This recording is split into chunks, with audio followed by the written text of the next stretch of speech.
ఈ రోజున వైఎస్ఆర్ కాంగ్రెస్ పార్టీ మా ప్రీతం ముఖ్యమంత్రి జగన్మోహన్ రెడ్డి గారు రిలీజ్ చేసిన మేనిఫెస్టో చూస్తే 2019లో ఎలక్షన్ ముందు ఏదైతే మేనిఫెస్టో నవరత్నాల పేరుతో మేనిఫెస్టో రిలీజ్ చేసి చెప్పినవి చెప్పనివి కూడా ఆయన ఏ రకంగా ముఖ్యమంత్రి అయిన రోజుల నుంచి అమలు చేయడం జరిగిందో ఈ 5 సంవత్సరాలు కంప్లీట్ అయ్యేప్పటికీ 100% మేనిఫెస్టోలో ఉన్న అంశాలన్నీ చేసిన ఏకైక ముఖ్యమంత్రి ఎవరంటే భారతదేశంలో ఒక జగన్మోహన్ రెడ్డి గారు మాత్రమే తెలియజేయడానికి చాలా సంతోషిస్తున్నాం.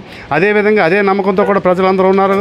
వైఎస్ఆర్ కాంగ్రెస్ పార్టీ ముఖ్యమంత్రి జగన్మోహన్ రెడ్డి గారు ఏదైతే మేనిఫెస్టో రిలీజ్ చేస్తే ఆ అంశాలన్నీ కూడా మంచి అమలు చేసే ఏకైక ముఖ్యమంత్రి అని చెప్పి ప్రజలు బాగా గట్టిగా నమ్ముతున్నారు.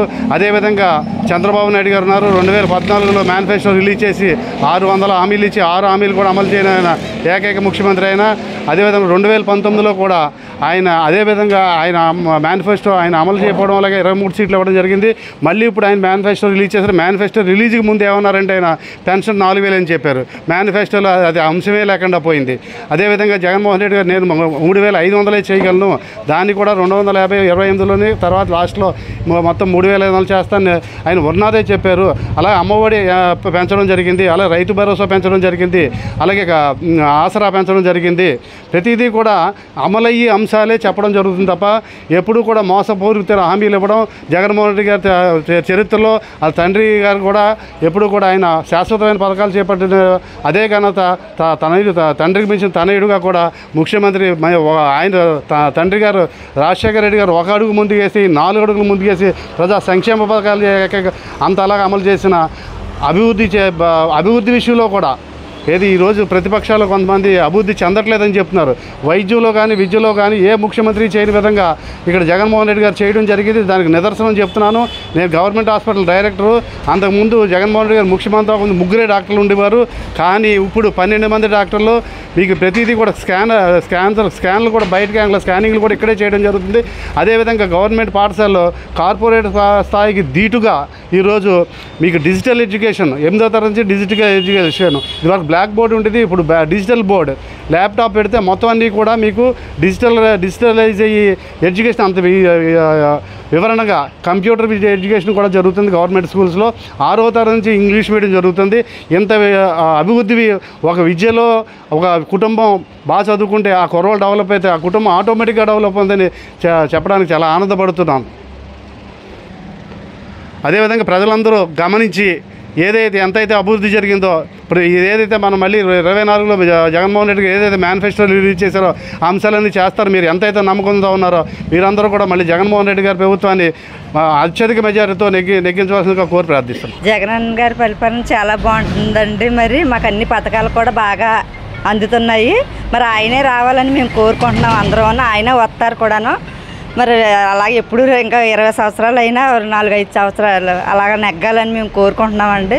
ఆయన పరిపాలన మరి చాలా బాగుంటుంది. అందరికీ కూడా స్పందన బాగా ఇస్తున్నారు.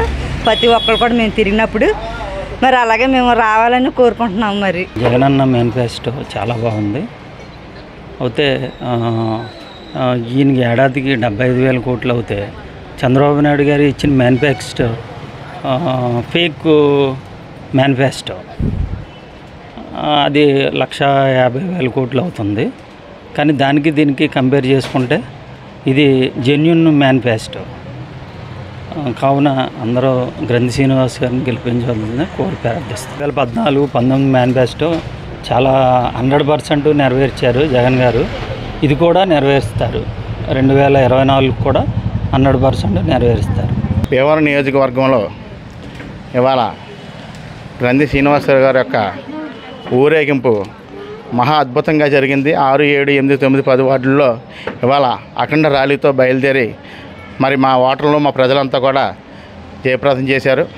అలాగే భీమవరాన్ని గ్రంథి శ్రీనివాస్ గారు వచ్చిన తర్వాత అంటర్టనల్ అయితే కానివ్వండి, మరి 100 పడకల హాస్పిటల్ అయితే కానివ్వండి, అలాగే ఇక్కడి నుంచి వెళ్ళిపోతున్నటువంటి కస్తూర్బా కాలేజీకి ఆయన సైట్లోంచి 50 సెంట్లు సైట్ ఇచ్చి వాళ్ళ స్థలంలోంచి మరి దాన్ని వెళ్ళిపోకుండా ఇక్కడ నిర్మించడం కానివ్వండి. అలాగే భీమవరంలో ప్రతి ఒక్క ఏరియాలోని కూడా ఇవాళ సీసీ రోడ్లు నిర్మించడం జరిగింది. అలాగే పిలిస్తే పలికే వ్యక్తి గ్రంథి శ్రీనివాస్ గారు అంటే మాకు ఒక పార్టీతో సంబంధం లేకుండా ఏ పార్టీతోనే సంబంధం లేకుండా గంధి శ్రీనివాస్ గారు ప్రతి కార్యక్రమాన్ని కూడా అద్భుతంగా నిర్వహిస్తారు. కాబట్టి ఆయన్ని అఖండ విజయంతో గెలిపించుకోవడానికి మేమందరం కూడా మా వంతు ప్రయత్నం మేము చేస్తున్నాము. అలాగే ఈ భీమవరాన్ని 40-50 వేల ఓట్ల మెజార్టీతో గంధి శ్రీనివాస్ గారిని గెలిపించుకోవడం ఖాయం. ఇవాళ గంధి శ్రీనివాస్ గారిని గెలిపిస్తాయి. నిజంగా కూడా ప్రతి ఏరియాలను కూడా వెళ్తుంటే హారతలు పట్టడం, అసలు ఆయన చూస్తేనే ఒక విధమైనటువంటి ఉద్రేకంగా ఫీల్ అవుతున్నారు జనాలు ఇవాళ. ఎందుకంటే 2014 నుంచి 2019 దాకా జరిగినటువంటి అభివృద్ధి 2019 నుంచి 2024 వరకు ఆయన అభివృద్ధి చూస్తే భీమవరంలో అసలు భీమవరమే చేంజ్ అయిపోయింది. అలాగే ఇంకొక 5 సంవత్సరాలు కనుక ఛాన్స్ ఇచ్చుంటే ఇవాళ భీమవరం ఇస్తే ఇంకా కూడా అభివృద్ధి జరుగుతుందని, అలాగే మరి ఆయన మంత్రి పదవిని కూడా సైతం ఇచ్చేసి ఆయన వెస్ట్ గోదావరికి ఇక్కడ డిస్ట్రిక్ట్ హెడ్ క్వార్టర్ కోసం ఆయన త్యాగం చేసిన విషయం ప్రజలందరికీ కూడా అందరికీ తెలిసిన విషయమే.